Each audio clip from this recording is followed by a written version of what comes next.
जय हिंद दोस्तों, मैं Vikas UGC NET second history paper faculty आप सभी का स्वागत करता हूं फ्लोफॉर्म पर। आई होप कि आप सभी अच्छे होंगे और आप सभी की तैयारी अच्छी चल रही होगी। एक बार मुझे कमेंट करके बता दीजिए आपके पास ऑडियो एंड वीडियो क्लियर है, यस या नो। उसके बाद क्लास को स्टार्ट करेंगे।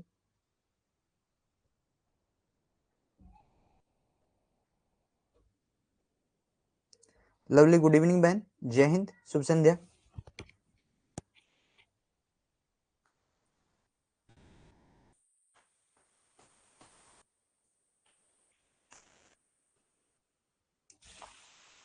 कमेंट कीजिए, सब कुछ ओके चल रहा है ना?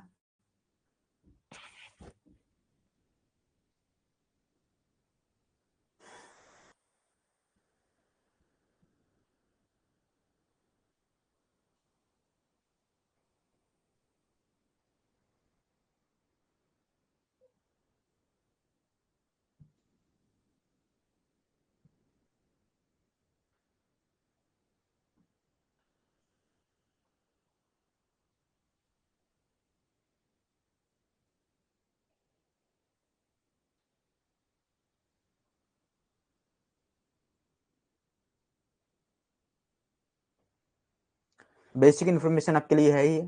आप टेलीग्राम ग्रुप को ज्वाइन कर सकते हैं और व्हाट्सएप ग्रुप को ज्वाइन कर सकते हैं, ताकि यूजीसी नेट के रिगार्डिंग अगर कोई न्यू अपडेट आती है तो आपको यहाँ पर मिलती रहे। आप हमारे इंस्टाग्राम पेज को भी फॉलो कर सकते हो। यहाँ पर हमारी शॉर्ट वीडियो डलती है जो आपके लिए point two point knowledge factor की। लवी ठाकुर, जय हिंद बहन, जय हिंद, शुभ संध्या।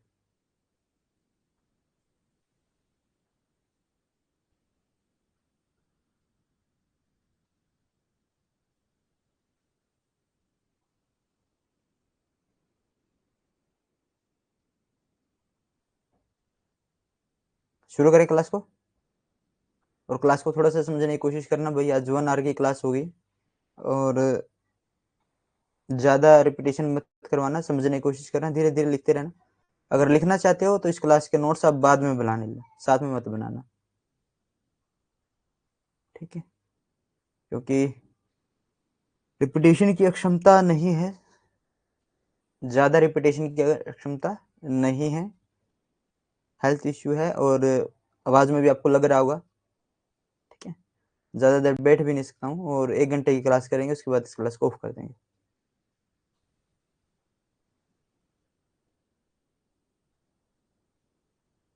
अंजुदक्ष, गुड इवनिंग बहन, गुड इवनिंग, शुभ संध्या।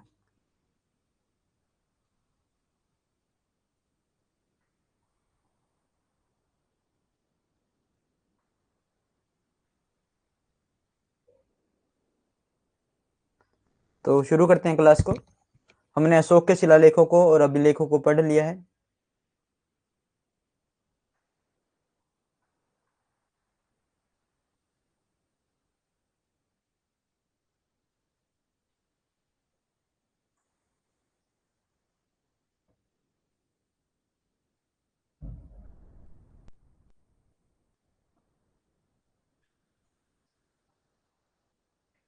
लवी, रेस्ट का समय नहीं है, गैप नहीं दे सकते स्टडी के अंदर। एक इमरजेंसी आ जाती है, उसका अलग बात है, ठीक है?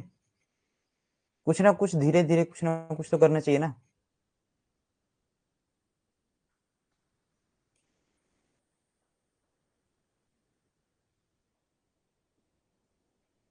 कारुवती, बिल्कुल भाई, कारुवती बन के।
यहाँ तक कलम ने पढ़ लिया भाई।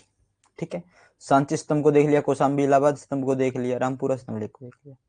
तो आज हम थोड़ा सा यहाँ से शुरू करने की कोशिश करेंगे। गुहा लेख क्या बचते हैं? गुहा लेख बचते हैं।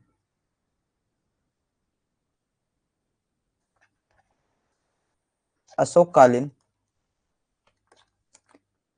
गुफाएं क्या थी?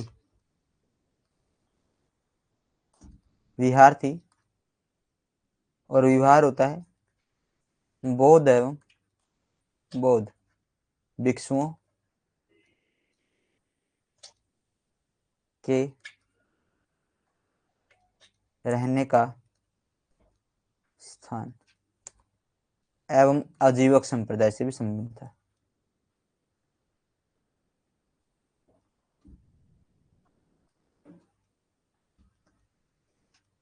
आजीवक संप्रदाय से भी संबंध था।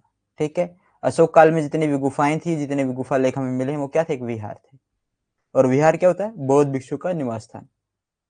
देखिए,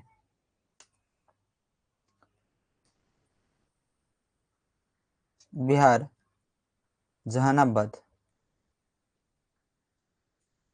जहानाबाद में क्या है? पहाड़ी है, और इस पहाड़ी को क्या कहते हैं? बराबर की गुफाएं, बराबर की गुफाएं इसे कहा जाता है। क्या कहा जाता है? बराबर की गुफाएं कहा जाता है। 4 प्रस्तर गुफाएं यहाँ पर, 4 पत्थर की गुफाएं हैं। कितनी गुफाएं हैं?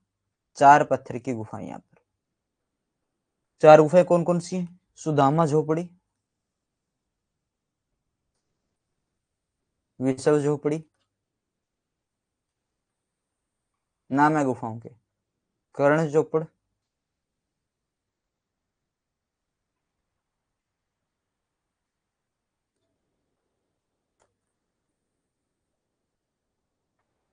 लोम्स ऋषि गुफा। ये गुफाएं भाई, सुदामा गुफा हो गई, विषव झोपड़ी हो गई, कर्ण चोपड़ हो गया, और लोम्स ऋषि गुफा हो गई। पहली जो 3 गुफाएं हैं, इनके अंदर लेख युक्त क्या है? ये लेख युक्त है। हमें यहाँ पर लेख युक्त है, हमें यहाँ से लेख देखने को मिलता है। लोम्स ऋषि, इसके ऊपर कोई भी लेख उत्कीर्ण नहीं है, कोई भी। अनु गुड इवनिंग भाई, शुभ संध्या। कोई भी लेख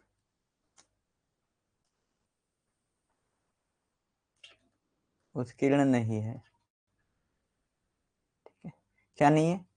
कोई भी लेख उत्कीर्ण नहीं है। सिर्फ यही स्लाइड है, गुहा विलेख को हमने शुरू किया है। अशोक काल में जो गुहा विलेख थे वो विहार थे। विहार होता क्या है? बौद्ध भिक्षुओं के रहने का स्थान या आजीविक संप्रदाय के लोगों का रहने का स्थान। उसके बाद हमने बिहार के जहानाबाद में पहाड़ी गुफा की बात करी, जिसे बराबर पहाड़ी गुफा कहा जाता है। यहाँ पर परस्पर 4 गुफाएं हैं, जिसे सुदामा झोपड़ी, विषव झोपड़ी, कर्ण चौपड़ और लोम्स ऋषि गुफा के नाम से जाना जाता है। इन चारों में से पहली जो 3 हैं, सुदामा, विषव झोपड़ी और कर्ण चौपड़, इन तीनों में लेख युक्त हमें गुफा है। ये लेख हमें यहाँ पर देखने को मिलता है, लेकिन जो लोम्स ऋषि की है वो लेख विहीन है। ठीक है,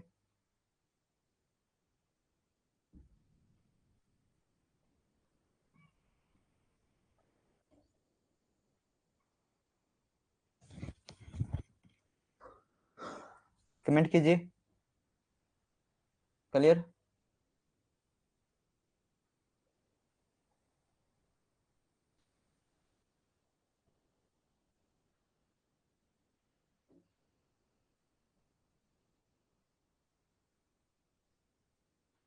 आगे बढ़ते भाई। अशोक के उत्तराधिकारी, अशोक के उत्तराधिकारी, अशोक की मृत्यु 232 ईसा पूर्व के अंदर हो गई थी। इनकी मृत्यु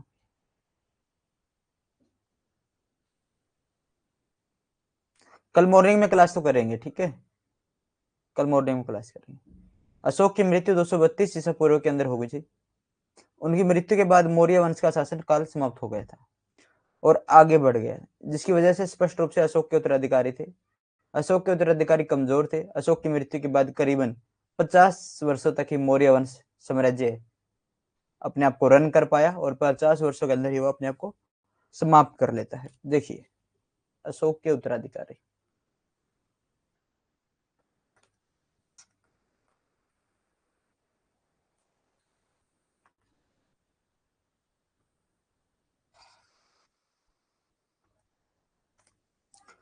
बौद्ध, जैन और हिंदू ग्रंथों में अलग अलग हमें वंशावली मिलती है।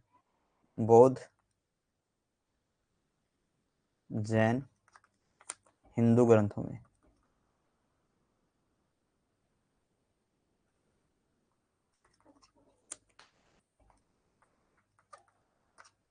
अलग अलग सूची प्राप्त होती है।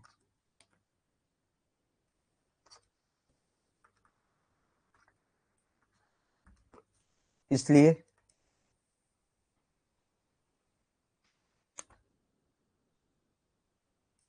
इनका क्रमबद्ध इतिहास नहीं है।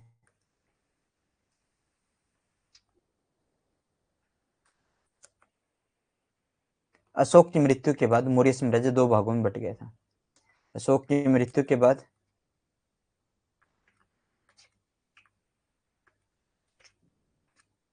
232 बीसी के अंदर दो भागों में, पूर्वी और पश्चिमी। पूर्वी के अंदर जो था दशरथ, ये पोता है, ठीक है, अशोक का। पश्चिम के अंदर भी इसका पोता था संप्रति। संप्रति, संप्रति ये भी क्या है, पोता है। क्या है पश्चिम में, संप्रति। संप्रीति क्या है, संप्रीति क्या है, पोता है। दशरथ ने देव नाम पिया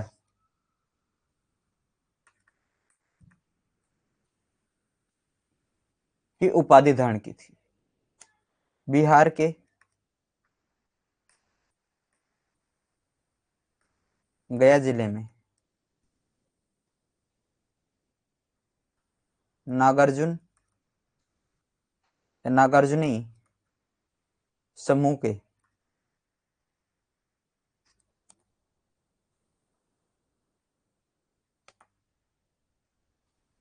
तीन गुफाओं का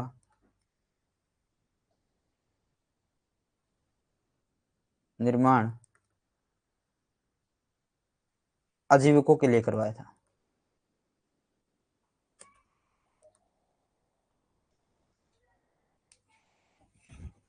दशरथ जो अशोक का पोता है, उसने नागार्जुनी समूह के लिए, जो आजीविक संप्रदाय से जुड़े हुए, कितनी गुफाएं दान में दी थी, 3 गुफाएं दान में देती थी।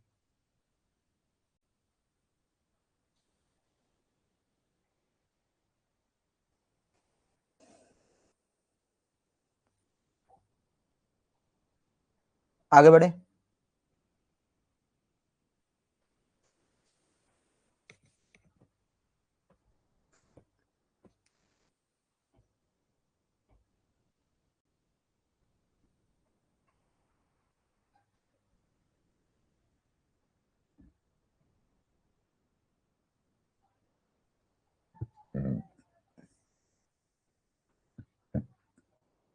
कमेंट कीजिए।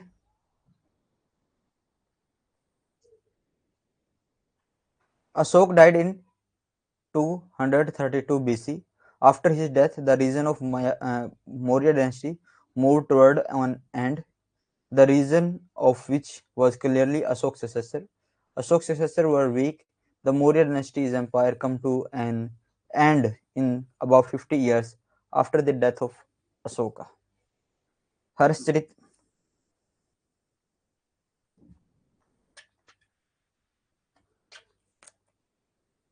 एवं पुराण, ये दोनों की बात कहते हैं कि मौर्य साम्राज्य का अंतिम शासक वृद्धरथ था। कौन था, वृद्धरथ। और वृद्धरथ को मारकर पुष्यमित्र शुंग गद्दी पर बैठा।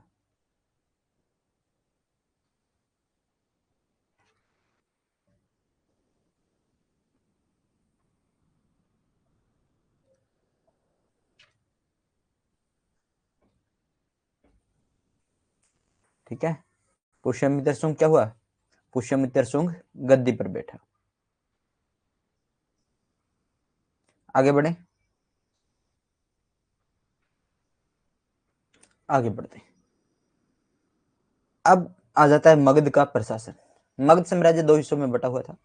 दशरथ का आधिकारिक शासन साम्राज्य के पूर्व विस्तार में और संप्रीति का अधिकार साम्राज्य के पश्चिम विस्तार में था। पुराणों के अनुसार दशरथ का शासनकाल 8 वर्ष था। ठीक है, पुराणों के अनुसार दशरथ क्या कहते हैं, पुराणों के अनुसार दशरथ ने 8 वर्ष तक शासन किया था। पुराण था नागार्जुनी पहाड़ियों की गुफाओं में मिले शिलालेखों के आधार पर दशरथ कुणाल का उत्तराधिकारी था। दशरथ को देवनाम प्रिय की उपाधि मिली थी। दशरथ ने नागार्जुनी गुफाओं को आजीविकों के दान में दे दिया था। मत्स्य और वायु पुराण के अनुसार दशरथ अशोक का पुत्र था। इससे साबित होता है कि दशरथ और संप्रति कुणाल के ही पुत्र हुआ करते और अशोक के पुत्र थे। ये बात ही कहना चाहते हैं। ठीक है, अब मौर्य साम्राज्य का पतन। अब विभिन्न इतिहासकार ने विभिन्न अलग अलग इतिहासकारों के अलग अलग मत हैं। विभिन्न इतिहासकारों ने मौर्य वंश के पतन के लिए विभिन्न कारणों का उल्लेख किया है। कहते हैं कि इतने बड़े साम्राज्य के पतन के लिए कोई एक कारण या एक व्यक्ति उत्तरदायी नहीं हो सकता। विभिन्न इतिहासकारों ने मौर्य वंश के लिए विभिन्न कारणों का उल्लेख किया है पतन के लिए। हरप्रसाद शास्त्री, धार्मिक नीति यानी ब्राह्मण विरोधी नीति का कारण। ठीक है, अशोक ने कौन सी नीति अपनाई थी, धम्म की नीति अपनाई थी और ब्राह्मणों से विरोध करना शुरू किया। हेमचंद्र राय चौधरी, सम्राट अशोक की अहिंसक और शांतिप्रिय नीति। कहते हैं कि सम्राट अशोक ने जब युद्ध वगैरह छोड़े तो उसके साम्राज्य का पतन होना शुरू हो गया था। डीडी कोशाम्बी कहते हैं आर्थिक संकटग्रस्त व्यवस्था का होना। डीडी कोशाम्बी कहते हैं कि मौर्य साम्राज्य के अंदर अशोक ने सारा का सारा धन धर्म प्रचार के लिए लगा दिया, तो उनके पास आर्थिक संकट हुआ और इसलिए ये पतन हुआ। डीडी एन झा, निर्बल उत्तराधिकारी।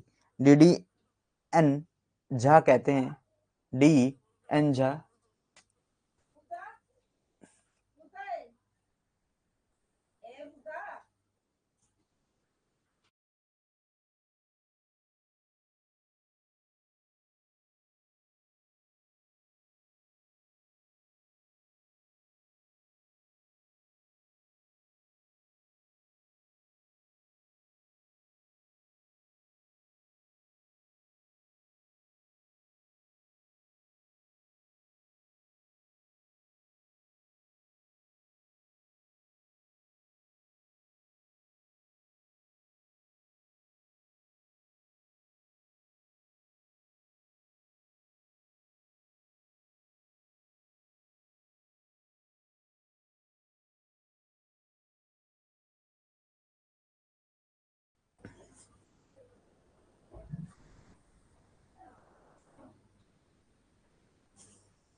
माफी चाहूंगा भाई थोड़ा सा इंटरप्शन के लिए, वो बाहर कोई आ गया था तो वॉइस आपको सुनाई भी दी होगी। ठीक है, तो उसके लिए माफी चाहूंगा।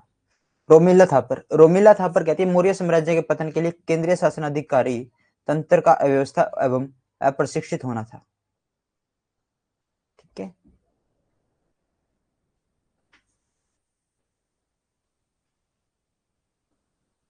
और जो मौर्य साम्राज्य उसके पतन का कारण किसे माना है, उसके पतन का उत्तरदायी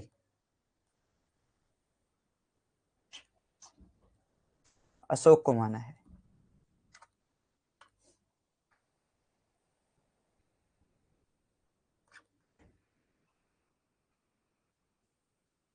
किसे माना है, अशोक को माना है।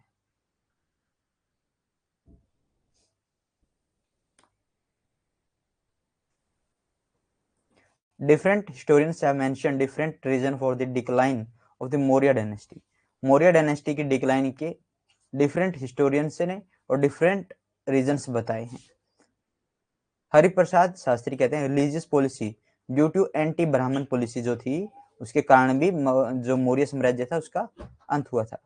हेमचंद्र राय चौधरी कहते हैं non violence and peaceful policy of emperor Ashok. Ashok की जो नॉन वायलेंस और पीसफुल जो नीति थी उसने भी इसका पतन का कारण किया। डीडी कोशाम्बी कहते हैं having system in economic crisis. तो कहते हैं कि मौर्य साम्राज्य के अंदर क्या गया था, इकोनॉमिकल क्राइसिस आ गया था, तो उससे भी क्या हुआ, इनका पतन हुआ। डीएन झा कहते हैं वीक सक्सेसर। डीएन झा कहते हैं वीक सक्सेसर मतलब कि जो अशोक के सक्सेसर हुए वो वीक थे, उनके ज्यादा स्ट्रॉन्ग उत्तराधिकारी नहीं थे। रोमिला थापर कहती है the disorganisation and undertaking of the central government bureaucracy lead to the fall of the Maurya empire. वो कहती है कि मौर्य साम्राज्य के पतन का कारण सत्ता का केंद्रीयकरण था, अधिक केंद्रीयकरण हो जाना।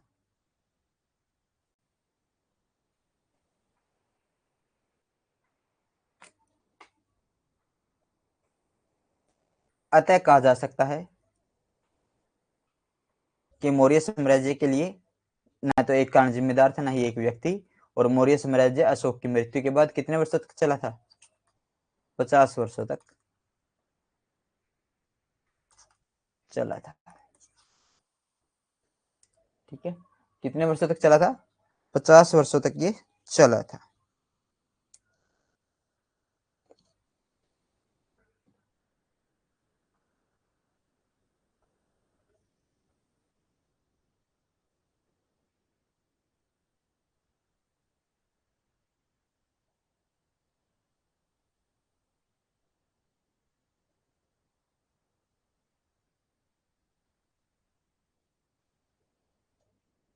कमेंट कीजिए, समझ में आ गया? आगे बढ़ते हैं फिर।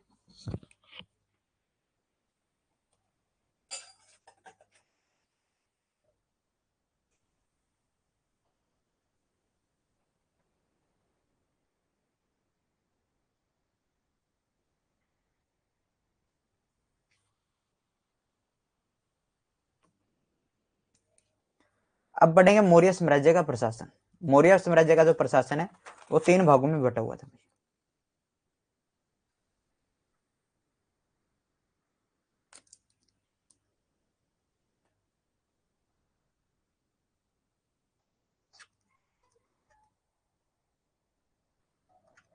केंद्र, प्रांत,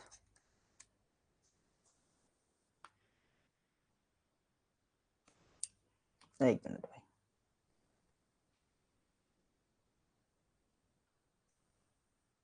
नगर प्रशासन,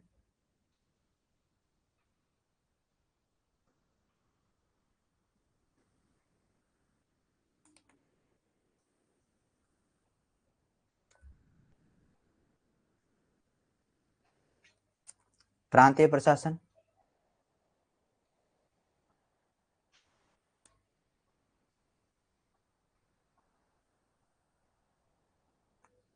और फिर था केंद्र प्रशासन।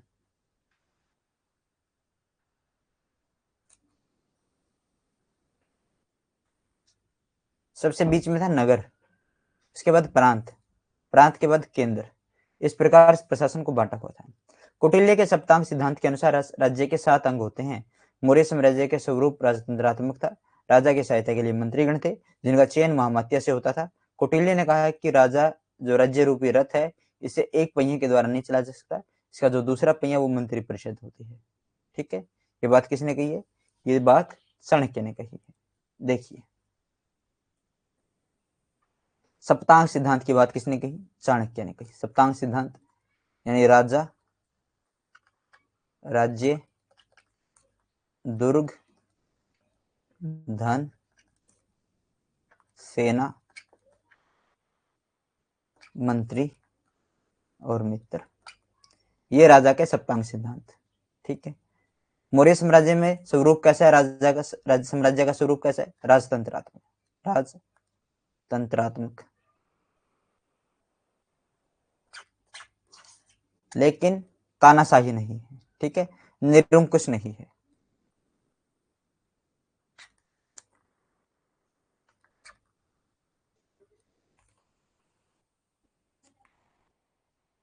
शासन का प्रधान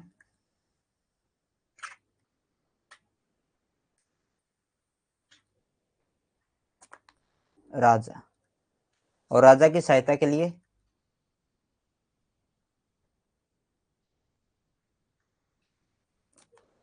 मंत्रीगण,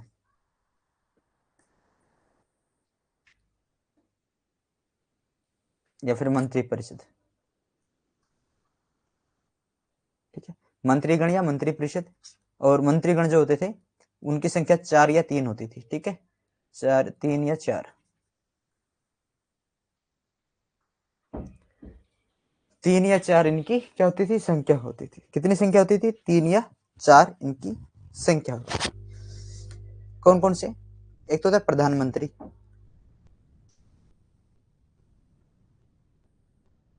एक होता है पुरोहित, एक होता है सेनापति, एक होता है युवराज, और इस युवराज को क्या कहा जाता है? प्रांतपति। ठीक है, क्या कहते हैं? प्रांतपति से कहते हैं। क्या कहते हैं? प्रांतपति। युवराज को क्या कहा जाता है? प्रांतपति। बस 20 मिनट हो रहा है, 20 मिनट के बाद रेस्ट करेंगे। ठीक है, 20 मिनट और क्लास करेंगे। थोड़ा सा ये मौर्य साम्राज्य का प्रशासन कंप्लीट करने की कोशिश करते हैं। मौर्य साम्राज्य का प्रशासन हो जाए ना, तो फिर थोड़ा सा इसके समाज और इसके साहित्य से जुड़ी हुई चीजों को पढ़ने में मजा आएगा। ठीक है, तो युवराज हो गया, प्रधानमंत्री हो गया, पुरोहित हो गया, सेनापति हो गया। इनका जो वेतन है वो नगद दिया जाता था और 48,000 पन दिया था। कितना? 48,000।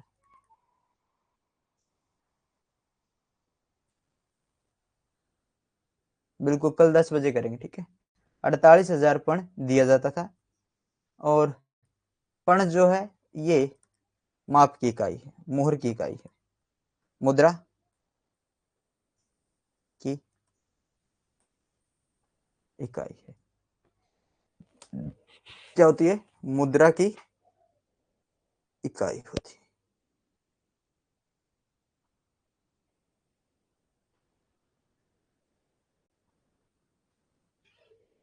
यहां तक की चीजें समझ में आई?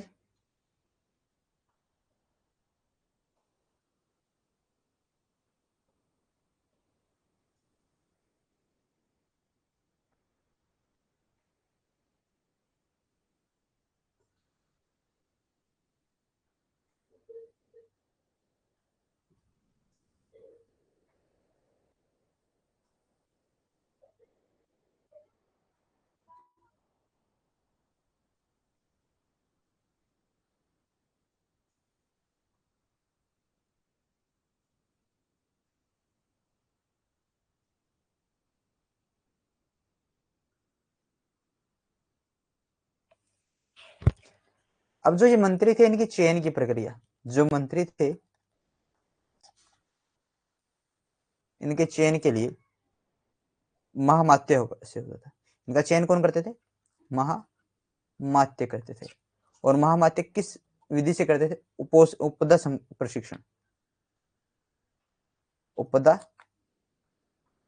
परीक्षण, चरित्र की जांच,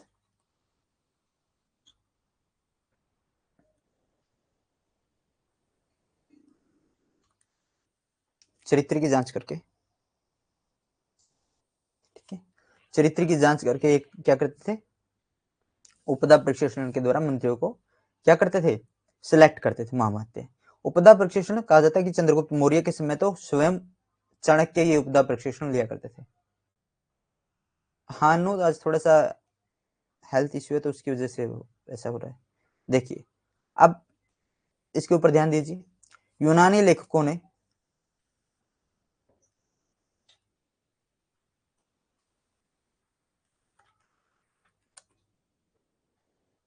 इन्हें मंत्रिण या सभासद एवं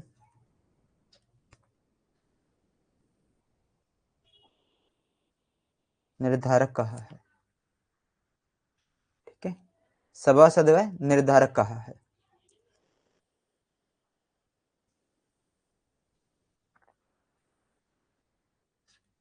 परिषद या फिर मंत्रीगण, मंत्रिण, परिषा मंत्रिण,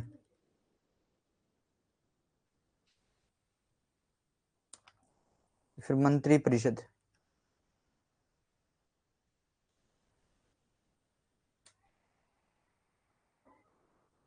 दूसरे व 14वें शिलालेख में उल्लेख है, शिला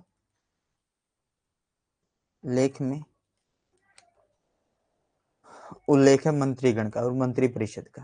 ठीक है, कौटिल्य ने कहा है, कौटिल्य ने क्या कहा है? कौटिल्य ने कहा है कि राज्य रूपी रथ के एक पहिए तो राजा है और एक पहिया मंत्री परिषद है। दोनों के साथ ही राज्य गति करता है, एक के साथ नहीं।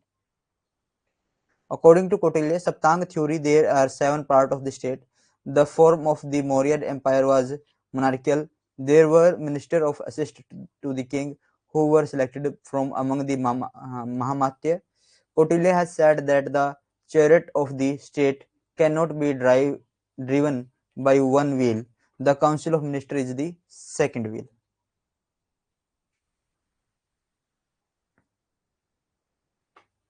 मौर्य साम्राज्य में उच्च अधिकारी को तीर्थ कहा जाता था और इनकी संख्या 18 है। कितनी संख्या इनकी? इनकी संख्या 18 है। मंत्री होता है, मंत्री के बाद प्रधानमंत्री। ठीक है, मंत्री को क्या कहते हैं? प्रधानमंत्री टाइप होता है वर्तमान में। ठीक है, मंत्री या प्रधानमंत्री। आज का जो पीएम होता है वो स्थिति। पुरोहित धर्म व दान विभाग का प्रधान। चंद्रगुप्त के समय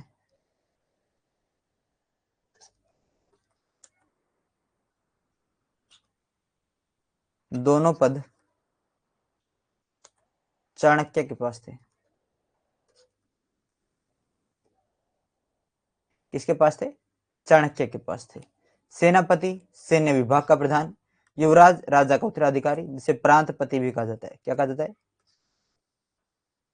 प्रांतपति कहा जाता है। समहर्ता राजस्व विभाग का प्रधान। सन्निधाता राजकीय कोष अध्यक्ष।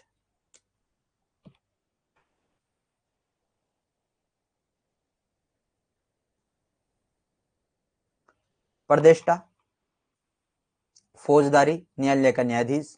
नायक नगर रक्षक का अध्यक्ष। कर्मांतिक उद्योग एवं कारखानों का अध्यक्ष। दंडपाल पुलिस अधिकारी होता है। दंडपाल एक पुलिस विभाग सर्वोच्च अधिकारी होता है। व्यवहारिक नगर का प्रमुख न्यायाधीश होता है। नागरक या पौर नगर कोतवाल होता है। दुर्गपाल राजकीय दुर्ग के रक्षक अध्यक्ष। अंतपाल सीमावर्ती दुर्गों का रक्षक। अटाविक वन विभाग का प्रधान। दोवारिक राजकीय द्वार रक्षक। अंतरशिक अंतवर्षिक अंतपुर का अध्यक्ष। मंत्री परिषद का अध्यक्ष।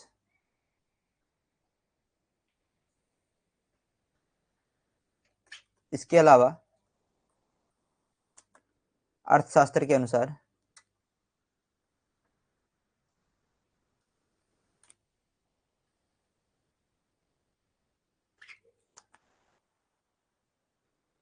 छब्बीस अध्यक्ष होते थे।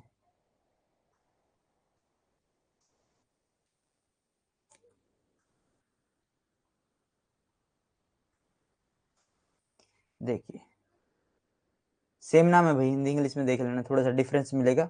इंग्लिश वाले बच्चे आज माफ करना भाई।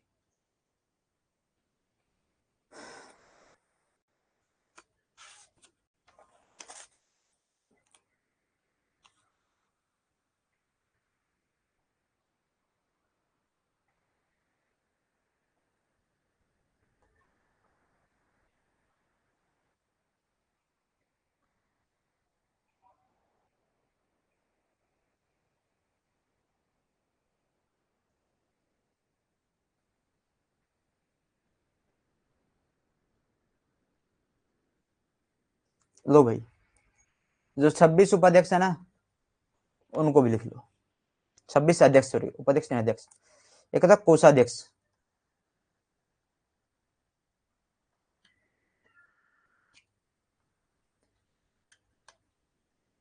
काराध्यक्ष,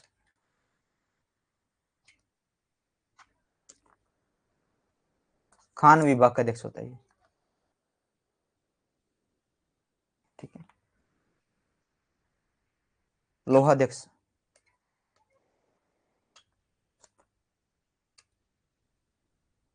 लो खान विभाग का अध्यक्ष होता है।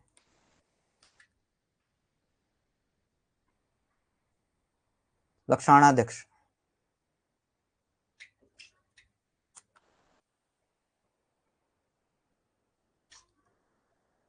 टकसाल विभाग का अध्यक्ष। लवणाध्यक्ष,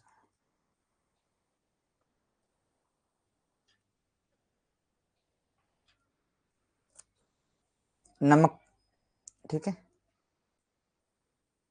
नमक खान का अध्यक्ष। सुवर्णाध्यक्ष,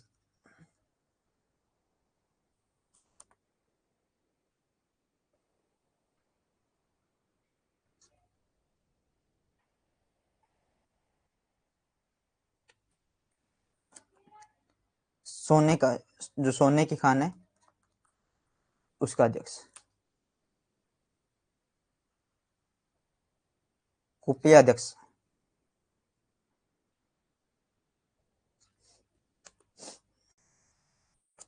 वन का अध्यक्ष। आयु अध्यक्ष।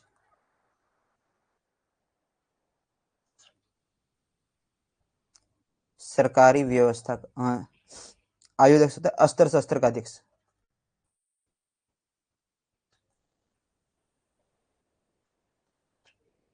अस्त्र शस्त्र विभाग का अध्यक्ष आयु अध्यक्ष। पण्याध्यक्ष।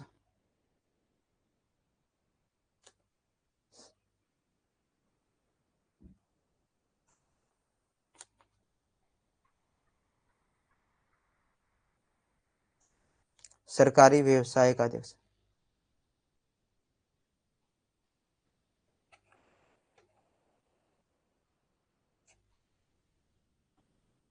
सरकारी व्यवसाय का अध्यक्ष। आयु अध्यक्ष हो गया।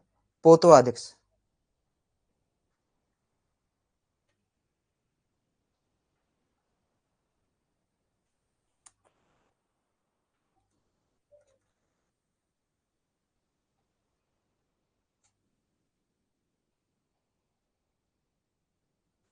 नापतोल का अध्यक्ष। क्या है? नापतोल का अध्यक्ष। सीता का अध्यक्ष।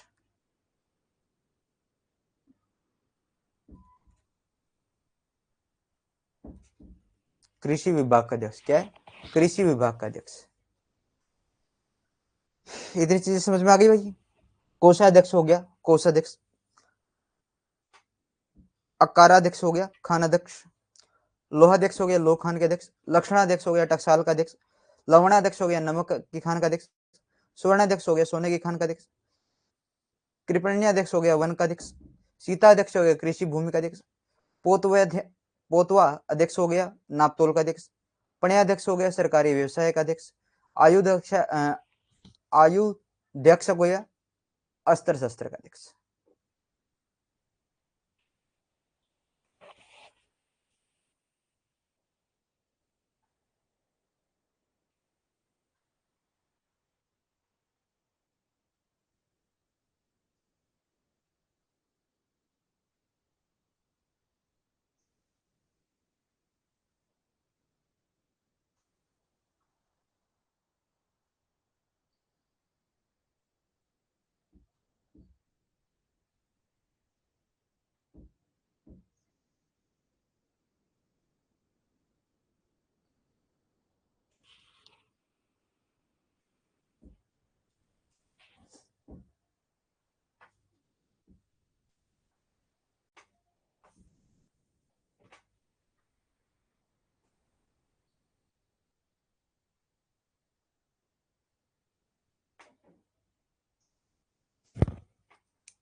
कमेंट कीजिए।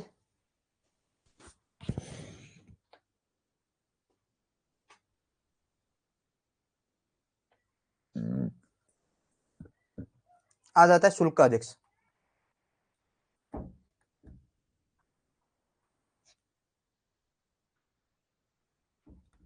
सीमा शुल्क या पथकर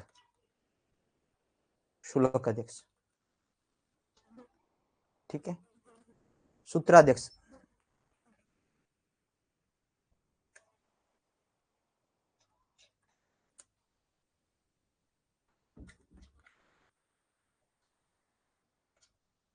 कताई बुनाई अध्यक्ष। सुराध्यक्ष।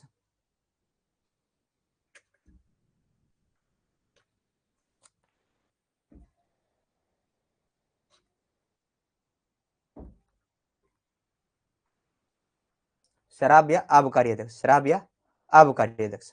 सोनाध्यक्ष।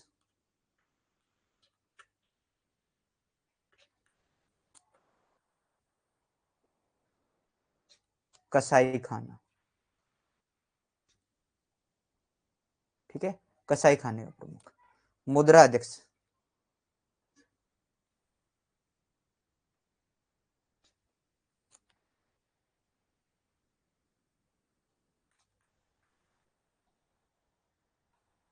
पासपोर्ट अध्यक्ष, ठीक है। विविधता अध्यक्ष, चारागाह अध्यक्ष, ठीक है। चारागाह विभाग का प्रमुख कौन है? विविधता अध्यक्ष है। वन धन नागर अध्यक्ष,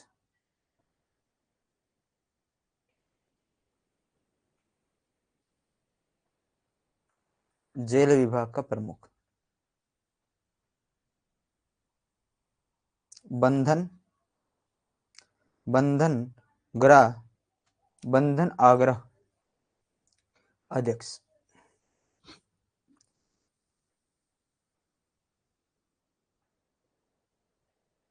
नवाध्यक्ष नावों का प्रमुख, पत्तनाध्यक्ष,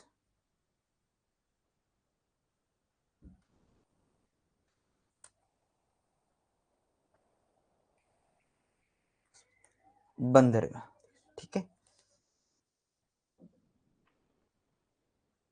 गवी का अध्यक्ष और वलाध्यक्ष,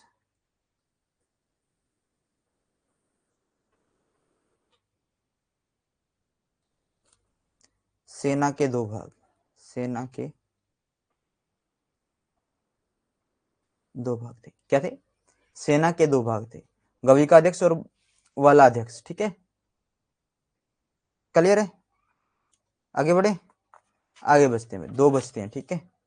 संस्थान अध्यक्ष,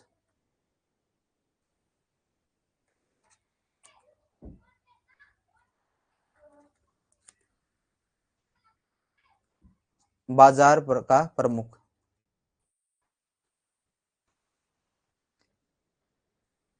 देवता अध्यक्ष,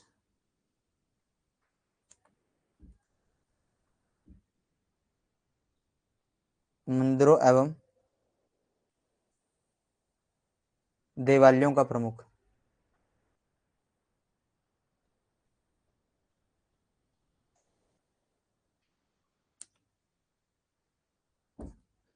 ठीक है। देखिए भाई, एक तो है शुल्काध्यक्ष। शुल्काध्यक्ष क्या होता है? सीमा शुल्क पर या पथकर शुल्क का प्रमुख, ठीक है। सूत्राध्यक्ष हो गया कताई बुनाई से जो विभाग प्रमुख है ना, उसका अध्यक्ष।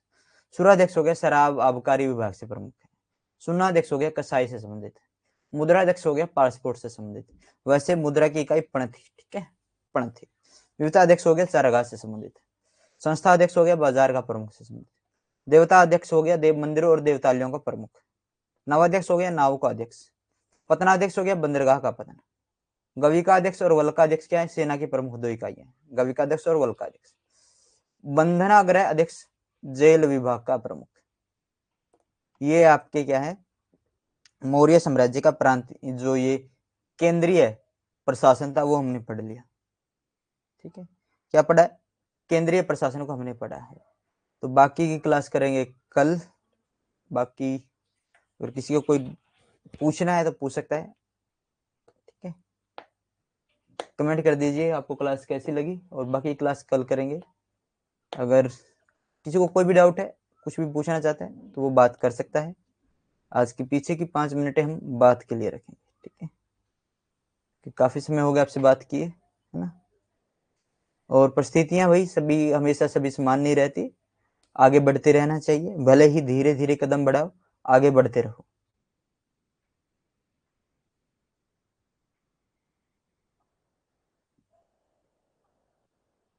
Thank you Lavi man, thank you Anju Daksh, thank you. आप सभी का धन्यवाद है, क्लास के अंदर इतने अच्छे अच्छे कमेंट आप करते हो, उत्साह बढ़ाने का काम करते हो, और मेरे लिए एनर्जी टोनिक का काम करते हो। आपके द्वारा किया गया हर एक अच्छा कमेंट मुझे आगे बढ़ने और कुछ नया करने की प्रेरणा देता है। आप ही मेरे प्रेरणा स्रोत हो, आप ही मेरे अध्यापक हो, क्योंकि मैंने आपसे सीखा है और आप मुझसे सीख रहे हो।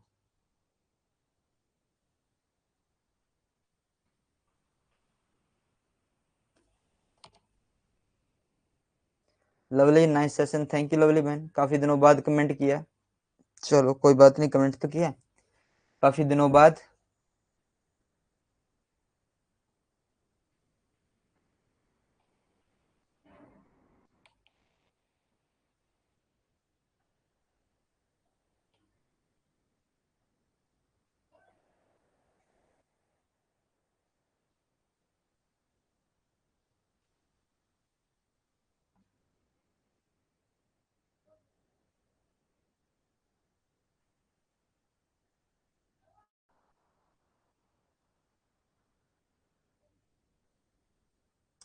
जी बिल्कुल, आपको चैट बॉक्स में मैसेज मिल जाएगा अगर क्लास होगी तो, ठीक है। लगभग 100% चांसेस है क्लास होने का।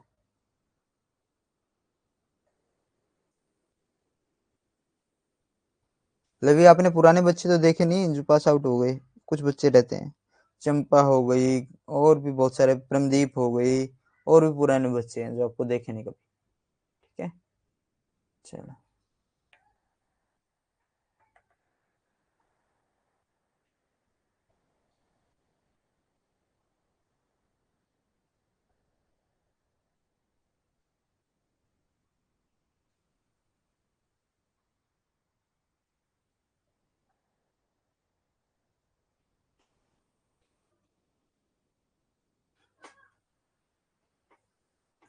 और सिलेबस की चिंता मत करो, सिलेबस करवाना मेरी जिम्मेवारी है। 15 मई तक सिलेबस हो जाएगा, ठीक है। 15 मई हम सिलेबस को बाय कर देंगे, 15 मई को बस। कल मौर्य और मौर्योत्तर को कंप्लीट करके हम परसों गुप्त शुरू करेंगे, ठीक है। मौर्य और मौर्योत्तर को कल कंप्लीट करने की कोशिश करेंगे। जितना हो सकता है उतने ज़्यादा जुड़ना बच्चे, और उतने ज़्यादा ध्यान से उसको पढ़ना।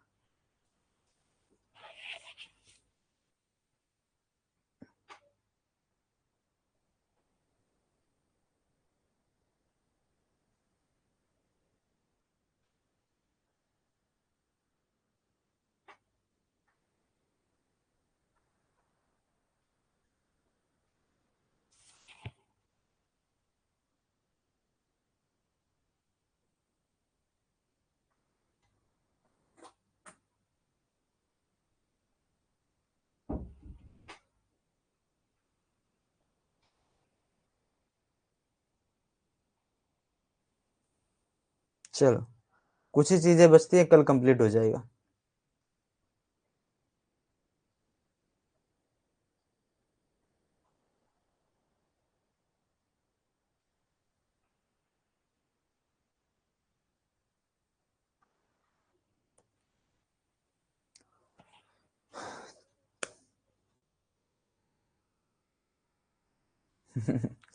तब तक के लिए स्वस्थ रहिए, मस्त रहिए। थैंक यू लवी। तो मिलते हैं कल एक नए अध्याय के साथ, कुछ नए तथ्यों के साथ। तब तक के लिए आप सभी को जय हिंद, जय भारत।